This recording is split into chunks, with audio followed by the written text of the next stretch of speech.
জমিন সুন্দর আসমান সুন্দর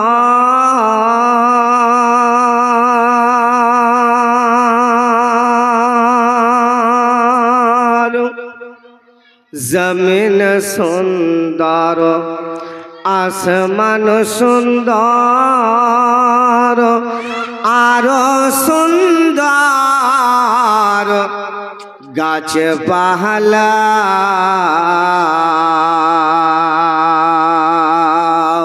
তার চাইতে অধিক সুন্দর তার চাইতে অধিক সুন্দর মোর নবীজির নাম খানা আল্লাহুম্মা সাল্লি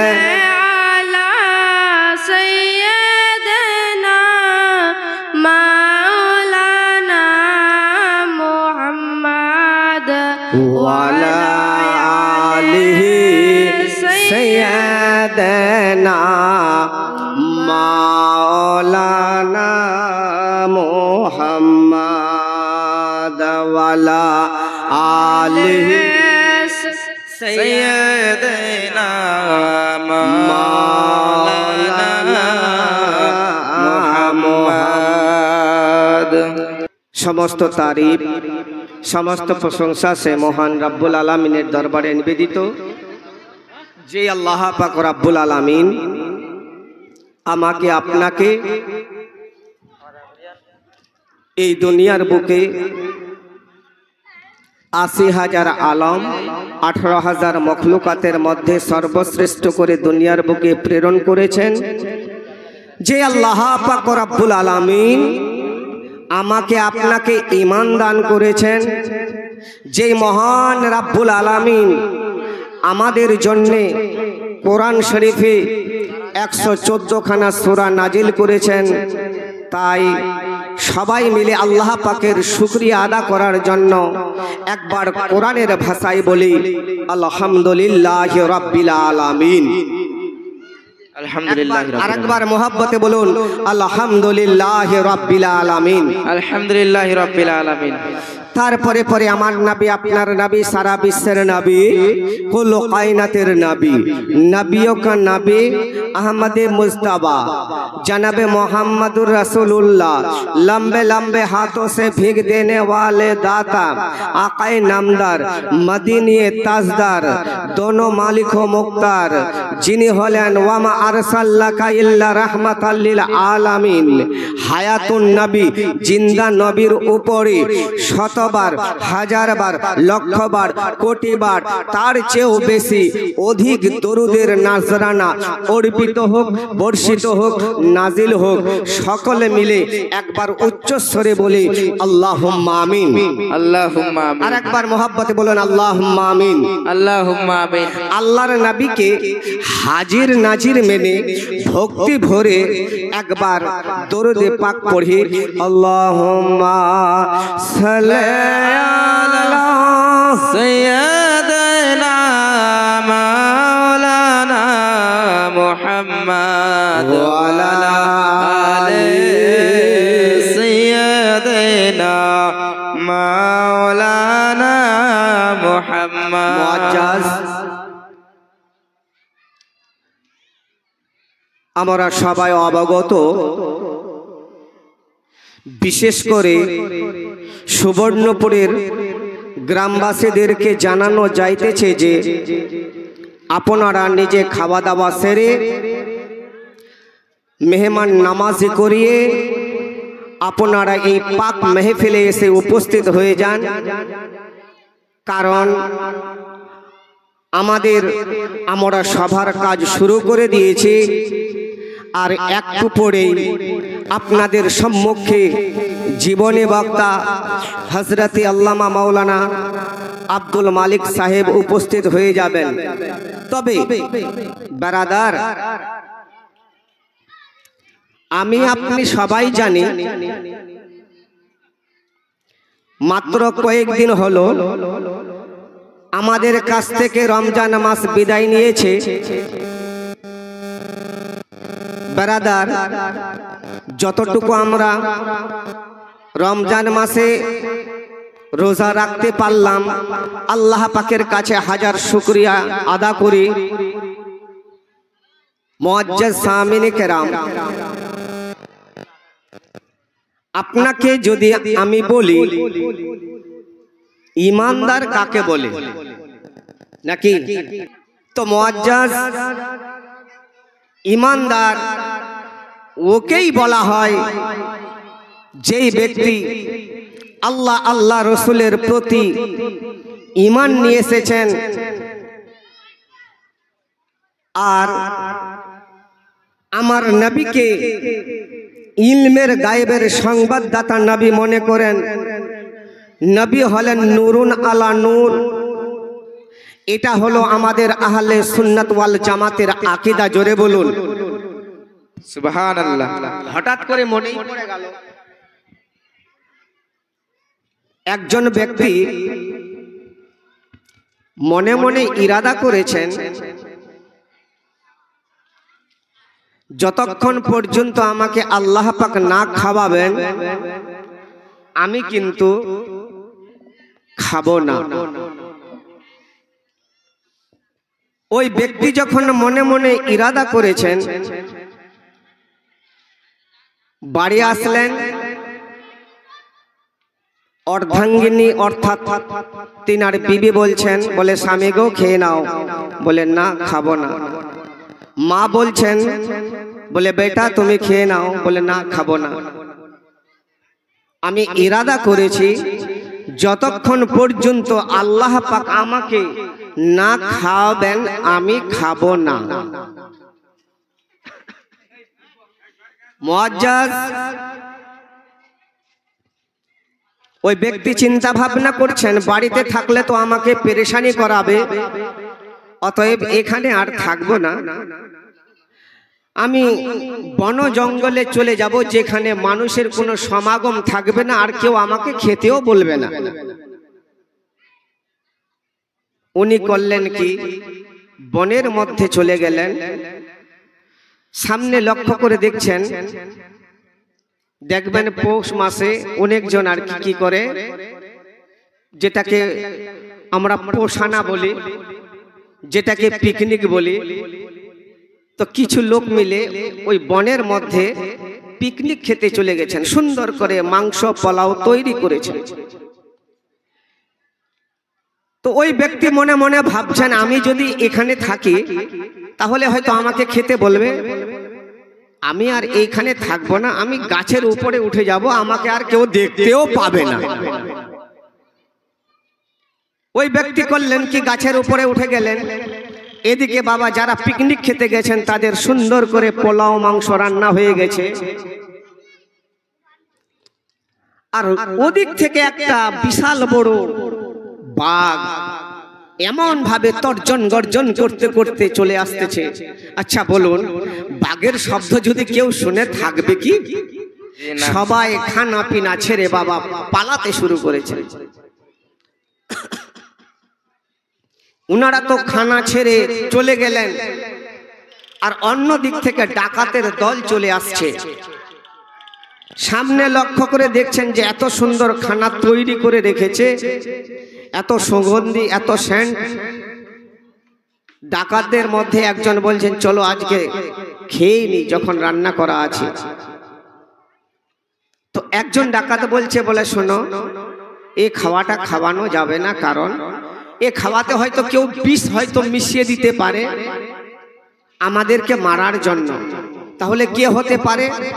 এদিকে ওদিকে খোঁজাখুঁজি করতে করতে ওই ব্যক্তি যে গাছের উপরে চড়েছিলেন উনাকে যখন লক্ষ্য করে দেখেছেন, বলে ইনি তো এই খাবার মধ্যে বিষ মিশিয়েছেন, বেটাকে নামাও। নামালেন, বলছে যে আগে তুমি খাও, বলে না আমি খাবো না। খাবে না এমন ভাবে মারতে শুরু করেছে। মারতে মারতে যখন তার শরীরের মধ্যে এত ব্যথা যন্ত্রণা হয়েছে, এবার ডাকাতের মধ্যে দুই একজন ধরে তাকে ভালো করে পেট ভরে নিজের হাতে খাওয়াইয়া দিচ্ছেন, বলে মরবা তো তুমি আগেই মরো। তো যখন উনি খেলেন তো কিছুক্ষণ পর দেখছে তো ইনি তো মারা যাচ্ছেন না, তো ডাকাতরাও খেলেন। তো ওই ব্যক্তি বলছেন, দেখো আমি ইরাদা করেছিলাম যে আল্লাহ পাক যতক্ষণ পর্যন্ত আমাকে না খাওয়াবে ততক্ষণ পর্যন্ত আমি খাবো না, কিন্তু আমি আজকে বুঝতে পারলাম, জানতে পারলাম যে যতক্ষণ পর্যন্ত কোনো ওসিলা দ্বারাতে যদি না খাওয়ানো যায় কোনো আল্লাহর বান্দা খেতে পারে না। জোরে বলুন সুবহানাল্লাহ, সুবহানাল্লাহ, সুবহানাল্লাহ। এটাই হলো আমাদের আহলে সুন্নাত ওয়াল জামাতের আকীদা। আমাদেরকে ওসিলা ধরতে হবে। মুআজ্জাজ সামিনে কেরাম, বাবাজি ভাইরা গো, আল্লাহ পাক রব্বুল আলামিন यानी कुरान शरीफের মধ্যে ইরশাদ করেছেন, ইন্নাল্লাহা মা'আস সাবিরিন, যারা সবুর করে তাদের সঙ্গের সাথী হলেন আমার আল্লাহ। জোরে বলুন সুবহানাল্লাহ, সুবহানাল্লাহ। আমার দয়ার নবী, রহমতের নবী, মায়ার নবী এক এক করে বাবা কালেমা পড়াতে পড়াতে সবাইকে যখন মুসলমান করছেন, আর ওদিকে বাবা হযরতে বিলাল রাদিয়াল্লাহু তাআলা আনহু উনিও কিন্তু কালেমা পড়বেন। ইতিমধ্যে ইতিপূর্বে এর আগে কাবা ঘরের মাতওয়াল্লি ছিলেন হযরতে আব্দুল মুত্তালিব। মুআজ্জাজ সামিনে কেরাম এদিকে একটু ধ্যান দিবেন, কারণ কাবা ঘরের মাতওয়াল্লি ছিলেন হযরতে আব্দুল মুত্তালিব। সেই জামানা সেই যুগের মধ্যে বাবা করতেন কি, যারা পায়ে হেঁটে হজ করার জন্য আসতেন ছোট বড় সবাই একসঙ্গে ওই কাবা ঘরের তাওয়াফ করতেন, কাবা ঘরের তাওয়াফ করতেন। এমত অবস্থায় আবরাহা বাদশা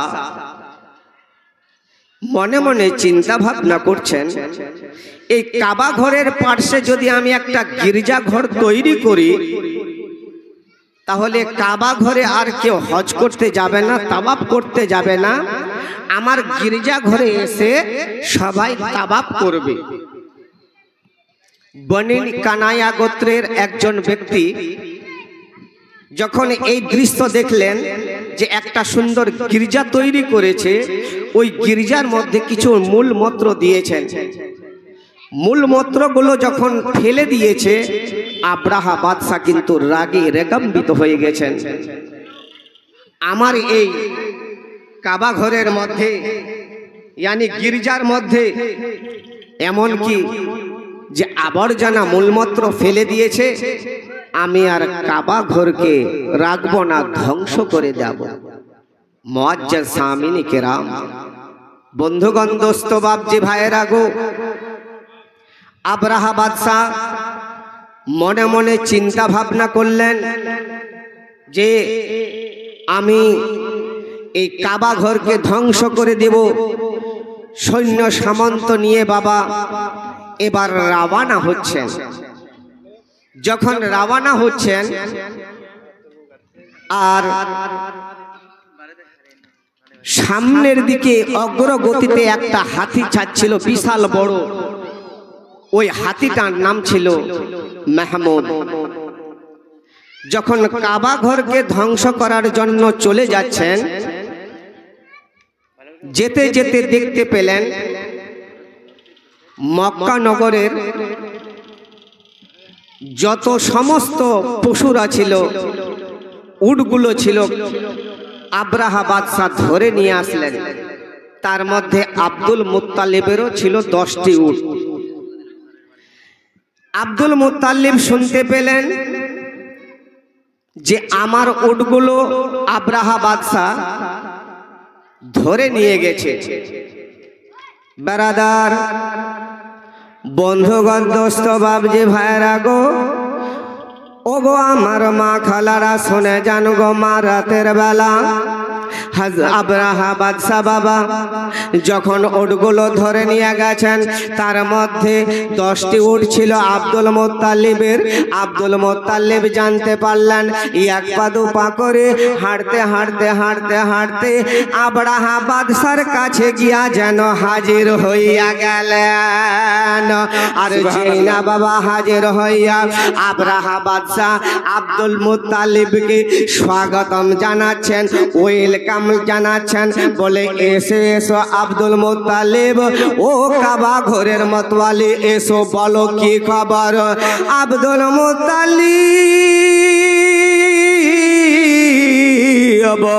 বলতে লাগলেন, ও আব্রাহা বাদশা, তুমি আমার উটগুলো ধরে নিয়ে এসেছো, আমার 10টি উট আছে, তুমি আমার উটগুলোকে দিয়ে দাও।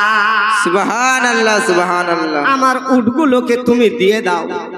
আব্রাহা বাদশা এবার মনে মনে চিন্তা ভাবনা করতে লাগলেন, এ ব্যাপার কি, কেমন কথা।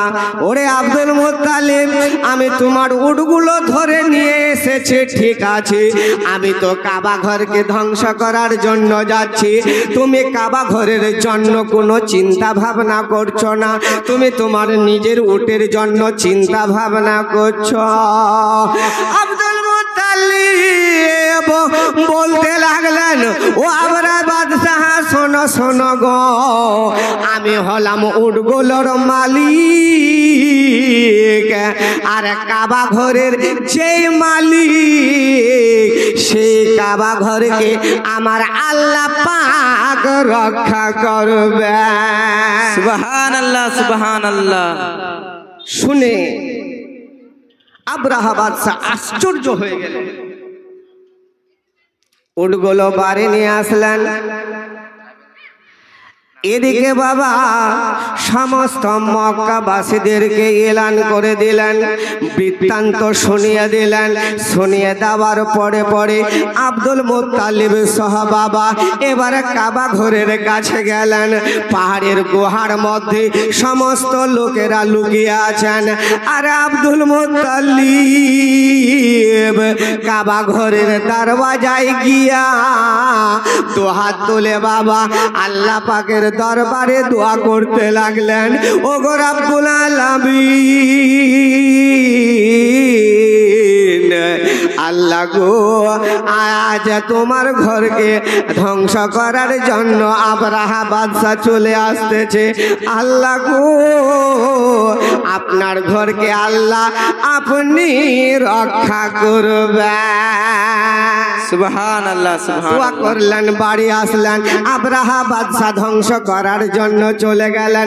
আমার আল্লাহ পাক রব্বুল আলামিন কোরআন শরীফের মধ্যে 30 পারায় সূরা ফিলকে ইয়ানি দুনিয়াতে নাজিল করলেন। আলাম তারা কাইফা ফাআলা রাব্বুকা বিআসহাবিল ফিল আলাম ইয়াজআল কাইদাহুম ফি তাদলিল ওয়া আরসালা আলাইহিম তায়রান আবাবিল। জোরে বলুন সুবহানাল্লাহ। আর একবার মোহাব্বতে দু হাত উঁচু করে বলুন ইয়া রাসূলুল্লাহ। ও বেরাদার বন্ধুগণ, দোস্ত বাবজি ভাইরা গো, চেই না বাবা আব্রাহা বাদশা এবার মক্কার কাবা ঘরকে ধ্বংস করার জন্য বাবা চলে এসেছেন। আর ওদিকে আমার আল্লাহ পাক রব্বুল আলামিন ছোট ছোট আবাবিল পাখিকে বাবা যেন কাবা ঘরকে রক্ষার জন্য পাঠিয়ে দিলেন। সুবহানাল্লাহ সুবহানাল্লাহ। যজ্ঞ বাপের যজ্ঞ বেটা এখানেতে ছিল, তাড়াতাড়ি করে খোদা 100 টাকা দান করে গেল, যে নিয়তে যে উদ্দেশ্যে করে গেল দান, মিটাইয়া দিও আল্লাহ মরে রহমান। আমিন আমিন আল্লাহ, আমিন আমিন। আমিন আমাদের দোয়া কবুল করো রব্বুল আলামিন সকল মিলে বলুন আল্লাহুম্মা আমিন ও বেরাদার বন্ধুগণ দোস্ত বাবজে ভাইরা গো লম্বা ঘটনা খুব শর্টের মধ্যে বলতেছি এই যখন আবাবিল পাখিকে বাবা আল্লাহ পাকের হুকুমে আসলেন প্রত্যেকটা পাখির কাছে তিনটে তিনটে পাথর একটা ঠোঁটে দুটো পায়ে দুটো পাথর এমন ভাবে বাবা ওই আকাশকে কালো করে যেন কাবা ঘরের দিকে চলে আসতেছে আর আবরাহা বাদশাহ যেই না সৈন্য নিয়া এবারে কাবা ঘরকে ধ্বংস করতে যাবেন আর উপর থেকে আবাবিল পাখিগুলো বাবা যখন পাথর ছুঁড়তে লাগলো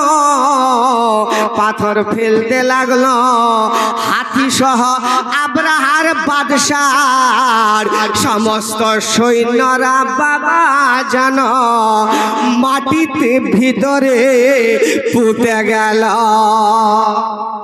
সমস্ত সৈন্যরা নিষ্পাপ হয়ে গেলেন ধ্বংস হয়ে গেলেন ছোট একটা পাখি একটা পাথর উপর থেকে যখন ফেকছে পড়ছে তো ওই ছোট পাথরটা মোটামুটি 1 কুইন্টালের ওজন হয়ে যাচ্ছে জোরে বলুন সুবহানাল্লাহ সুবহানাল্লাহ যখন ওই হাতির উপরে পড়ছে হাতি সহ মাটির ভিতরে পাথর সহ ঢুকে যাচ্ছে সমস্ত সৈন্যদেরকে যখন ধ্বংস করে দিলেন এবার ধ্বংস করে দেওয়ার পর আব্রাহা বাদশাহ ফেরত হয়ে আসছেন আর সামনে জানি শোয়েব দেখতে পেলেন যে আব্রাহা বাদশাহ ওই অর্ধেক রাস্তাতে উনি মারা গেলেন এমত অবস্থায় আব্রাহা বাদশাহর ভাতৃপুত্রী